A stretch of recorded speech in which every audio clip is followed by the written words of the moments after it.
going to appoint Mad Dog Mattis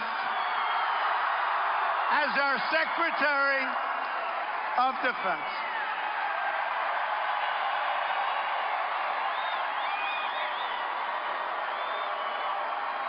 But we're not announcing it till Monday, so don't tell anybody. General James Mattis served in the Marine Corps for more than 4 decades and has a reputation as a general's general. But is he the right choice to run the Pentagon? Joining us now from Little Rock, Arkansas, General Wesley Clark, former Supreme Allied Commander of NATO.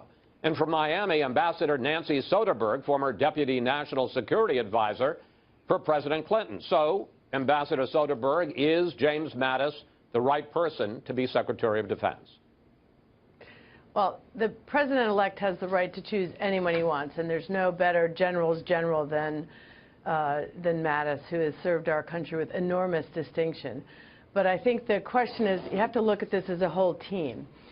He's got basically filling like a football team full of linebackers, but you've got a general in the National Security Council and at the Pentagon, and none of them have the deep policy experience that Donald Trump is going to need. So we have to see how the whole team balances out, but there's lots of questions about whether he's getting the right team around him, notwithstanding the great service that Mattis has done to this country.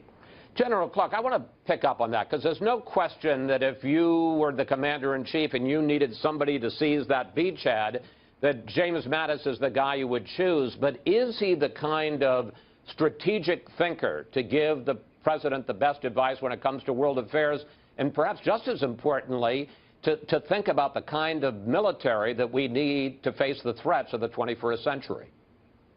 Well, I think Jim Mattis is an outstanding choice. I'll tell you why. First, I do think he is a strategic thinker.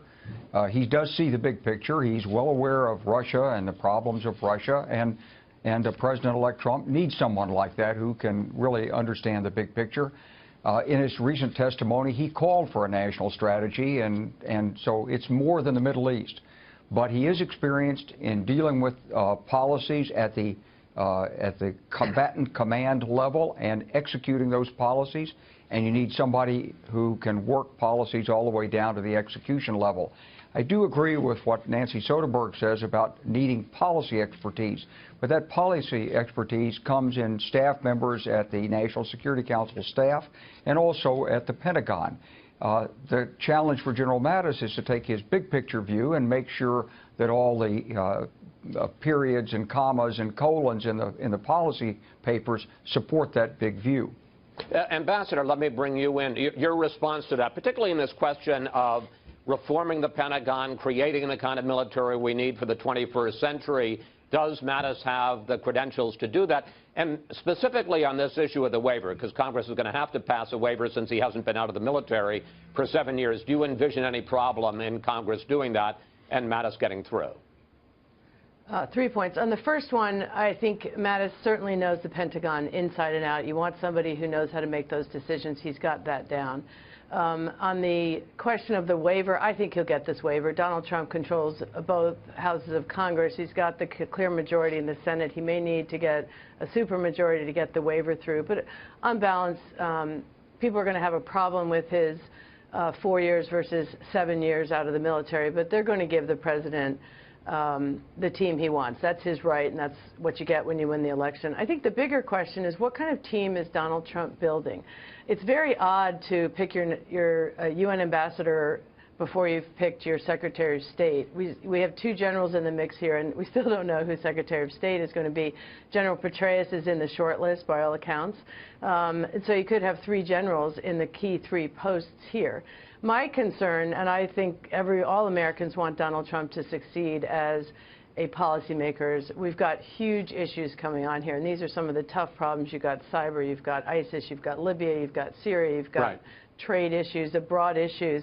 And he needs people at the very top who've really been in that seat making those policy decisions. So I hope he brings on someone as the deputies to these men, and also as Secretary of State, who's got that deep, someone like a Stephen Hadley, who served with George Bush. And it's odd, and this process is nothing but odd, but you usually would look at your team on balance before you announce pieces of it. So we'll see how it works out when it's all announced. Are you troubled at all by that, General Clark, the idea that this is being done piecemeal and that the Secretary of State seems to be the last piece of the puzzle? And between Mike Flynn, retired general, who's going to be National Security Advisor, and General Mattis, you got two guys who are really tough about Iran. Are we sending a message to Tehran in all of this?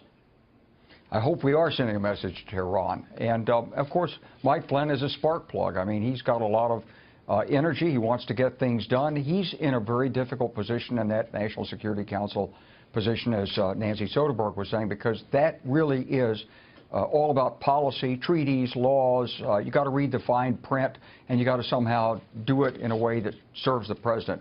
I think got to get good, strong, second supporting players in those positions. As far as the announcement is concerned, Chris, Donald Trump's shown he really knows how to handle the media and public opinion, and his announcement for Jim Mattis yesterday in Cincinnati was masterful the way he did it. Now, Mattis has he's got a lot of power inside the Republican Party. He's well known. He was a strong pick, and so there's a message in the way this is being released. I suspect Trump is not releasing the names in the order that he knows them, but he's releasing them sort of from the bottom up as he's building the suspense and building the support, and this is showmanship. Well, if it's showmanship, it's pretty good showmanship because he's gotten the nation's attention. General Clark, Ambassador Soderberg, thank you both so much tonight. My pleasure.